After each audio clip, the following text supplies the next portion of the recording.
சற்று முன் வெளியான தகவல். ரேஷன் அட்டைதாரர்களுக்கு ஒரு முக்கியமான தகவல் வந்துள்ளது. அதாவது கைரேகை பதிவில் மீண்டும் மீண்டும் சிக்கல் வருகிறது. எப்போது நிவாரணம் கிடைக்கும் என்று தெரியுமா? அதாவது பல்வேறு கோரிக்கைகளை முன்வைத்து ரேஷன் கடை ஊழியர்கள் செப்டம்பர் 12ஆம் தேதி போராட்டத்தில் ஈடுபடுகின்றனர். மறக்காம நீங்க லைக் பண்ணிக்கோங்க, சப்ஸ்கிரைப் பண்ணிக்கோங்க. ஊதிய உயர்வு, தனித்துறை உள்ளிட்ட கோரிக்கைகளை நிறைவேற்ற வலியுறுத்தி செப்டம்பர் மாதம் 12ஆம் தேதியன்று சென்னை மாநில கூட்டுறவு சங்கங்கள் பதிவாளர் அலுவலகத்தின் முன்பு தொடர் காத்திருப்பு போராட்டம் நடைபெறும் என்று அரசு கடை ஊழியர்கள் சங்கம் அறிவுறுத்தியுள்ளது.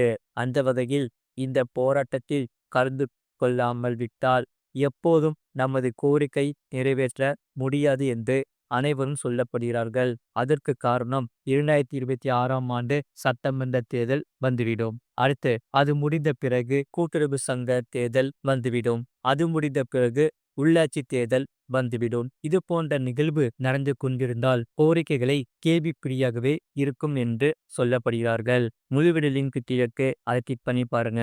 மறக்காம லைக் பண்ணிக்கோங்க.